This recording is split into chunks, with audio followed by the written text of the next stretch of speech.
Alright guys, TacticalRab back again today. Hope y'all doing well and enjoying your day so far, and welcome back to the World Championship weekend. Some great matches yesterday, some great matches I'm sure still to come today, but SlasheR not particularly happy with how their weekend went over Los Angeles Thieves. What next for that squad? What next for him individually? Certainly some spice on the timeline to dive into today. And tweet your thoughts in the comment section below. Like if you guys enjoyed the video, subscribe if you're new as always, I greatly appreciate it. Already up to the channel, thank you very much indeed for doing that. First of all, we've got to talk about Call of Duty Vanguard arriving on November the 5th. Very exciting stuff indeed. Some more reveals on the multiplayer side potentially coming in just a couple of days time. But yes, Vanguard, Cellium Games production, all that type of good stuff. Now for the competitive side of things, it's actually seeming very promising indeed. 16 core 6 versus 6 maps arriving at launch. That is honestly remarkable, and especially because realistically, to make a good competitive title, you only need like 5, 6, maybe 7 at a push, great competitive maps, and that can work out very nicely. Especially because the leaks have it that maybe London Docks, which was a great map in World War II, will be returning here. There's honestly some serious potential. Of course, there are some other things that seem a little bit suspect, right? The destructible environments,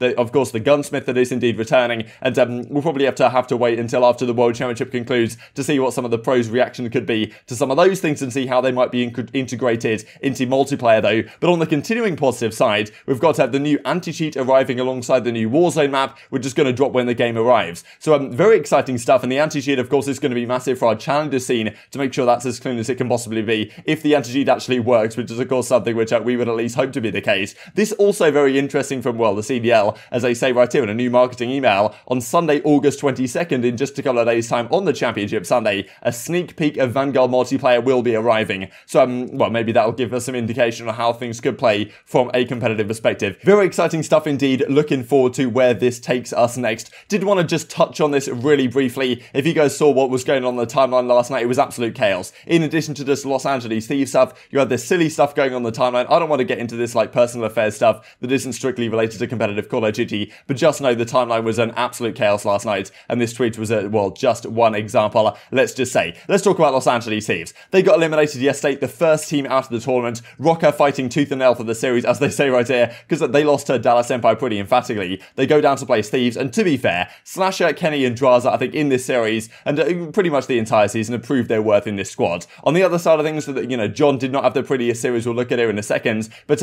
also people are not particularly happy that they can just play one series of the World Championship, and that is them out of it, right? And that's GG, well played for Los Angeles Thieves. Their series has actually been even more woeful than I believed it was. These are their placements so far this season, or well, so far this season. The season's over for them. Stage 1 major, 5th through 6th. The highest they've placed the entire year is top 6. That is honestly pretty outrageous for a team of their caliber in theory, and all the roster changes they've made. How many teams can make this many changes and none of the teams are any good? Like, there was one team that they had when they beat OpTic the time when TJ was in the squad, and then they removed him for Huke, but there is a lot of thoughts here, right? Okay, the fact of the matter is, you place 11th through off at stage 4, you've come top 6 pretty much every single game this entire year, and you go to the World Championship, and to be fair, it's not like they were expected to make a crazy run in the lower brackets. Like, Rokkr are obviously going to be very hard competition for them, and Dallas would have been either way, you know, whoever they had played down there in the lower side. But I thought they could win maybe one series, get to top 6, and see where things go from there, because SlasheR can be a demon on land in the lower brackets,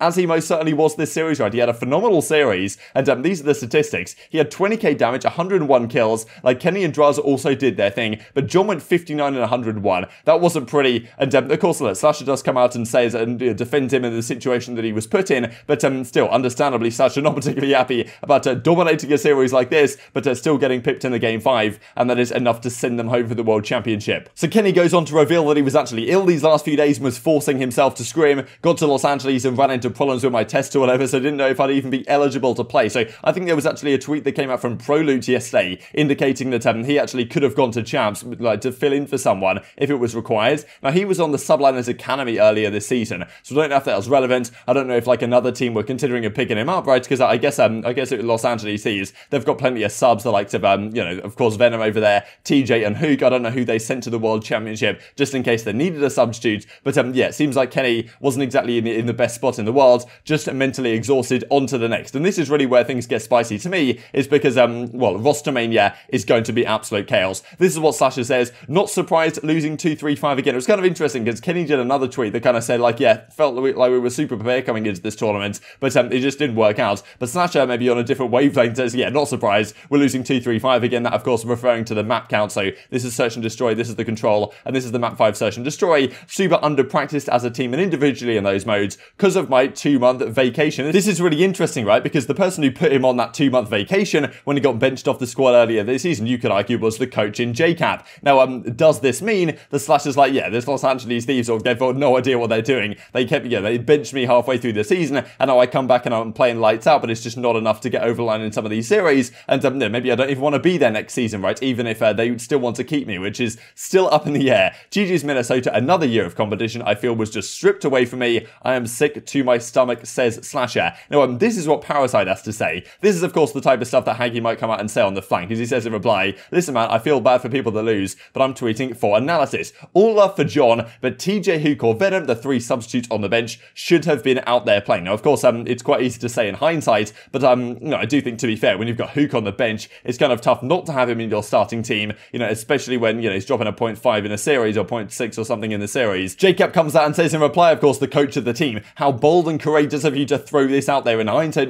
not particularly happy with the Parasite's take care that he drops on the timeline. But look, at the end of the day, you're looking at all the great players that they had on that Los Angeles Thieves team to get the results that they had. Like, you know, at some point, you've got to look at the management and the way the team has been organized, because, you know, there's some teams that stick together for a while and then they improve. Whereas maybe back in the day, like teams, if they didn't work initially, they were just going to be chalked forever. And maybe that's not quite the case anymore, but who really knows? And this is what SlasheR comes out with in reply. John helped us make progress. Obviously didn't show much because we had no time and the format is pathetic. It sucks, but this is going to be held against him, just like, you know, because like me, he was put in a pretty bad spot here on Los Angeles Thieves. And yeah, this is why there were some replies where I take your attitude cost you. Guy dropped 20k damage for an L, had a 1.26 series, significantly better on land. Someone who actually gets it. It is different. Idiots actually think I don't try online rather than realize the fact. LAN is real, online is fake. I don't care if anyone has to play on it. Some people are better on fake COD. I am better on the real stuff, says SlasheR. So will we see him on Thieves next season? Will we see him somewhere else? Who's going to be on Thieves? It's very much up in the air. With a result like this, they're going to have to make some significant moves, and they have so many talented players, but they just couldn't get any results going with like any of their teams, which just makes me think that some decisions may have to be made pretty big time if well, they actually want to make a significantly competitive roster next year. And that creates an absolute chaos in the roster mania side, right, in terms of where some of these players might end up on different organizations. Now, of course, we do have some great matches well still coming up today. Envoy said, I think Envoy, like, you know, he knows he didn't perform great yesterday. Of course, they've been ill these last few days. They're still recovering, I guess. They're the Delta duo, as Hitch called them, in Envoy and Scump. But to be fair, Scump was playing pretty lights out. As he says, didn't play like myself today. That will change moving forwards. Otherwise, happy we pulled through with the W up against Florida. But their run does not get any easier by any means later today. As Scump says, I want it, man, at Champs at day 2 tomorrow. I mean, Scump was absolutely lights out on this day 1, and I wouldn't surprise to see him continue on that form. But will it be enough to get over what is going to be a very difficult time? Shotzzy has a 1.68 on the day, ILLey with a 1.34, Scump with a 1.28, SlasheR here, as we just looked at, a 1.26 KT, Crim's up there as well. Pretty well, scary how well Dallas performed in that series. But yes, these are the KDs for day 1. These are the matches for day 2, or at least the bracket as it presently stands. So FaZe, of course, played the subliners. This is going to be an absolute cracker. Really, really looking forward to this one, because Clayster versus the Tiny Terrors is always a battle, especially at the World Championship. And of course, well, the only team to beat FaZe twice this entire season is New York Subliners with Clayster on the team. If there's any team that can do it, it might be this one, coming off a hot victory yesterday up against the OpTic Chicago, of course. On the other side, Ultra versus Empire. This series, every single time these guys play, it's an absolute gauntlet. The loser of this one goes down to play OpTic, and that's a massive deal, because it's not going to be an easy matchup for OpTic by any means. And of course, the other side goes to play Rokkr.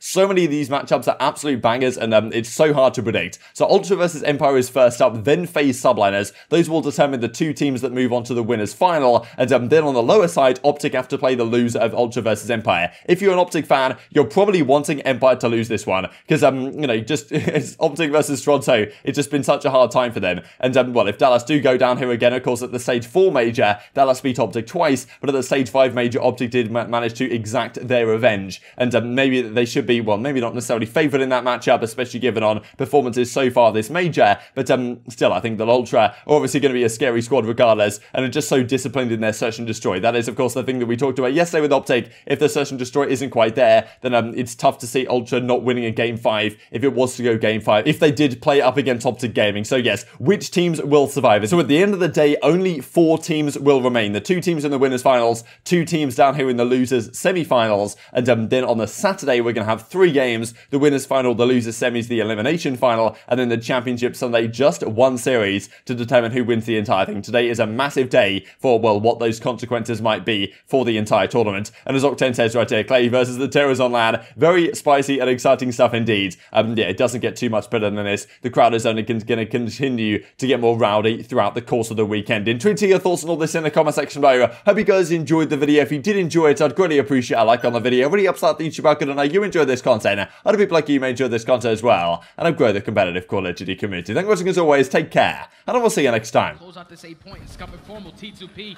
They find 3. This can be beautiful. If OpTic can change this over, they can do it immediately. They can just get to this B point. Yeah, Formal sitting now on 5 in a row. There's an 8-team streak there for Chicago that led toward that A objective going their way. They've got a few players toward the bottom wing with Formal sitting firmly toward the top side. Streaks very well could be in your future, and maybe even a loss. And that is the final bullet. Takes down Awakening. 8 in a row for Matthew Piper, and that should be it. Put him to bed, get him off the map, says Formal, and that will be how we close it out. Formal on a 10 spree.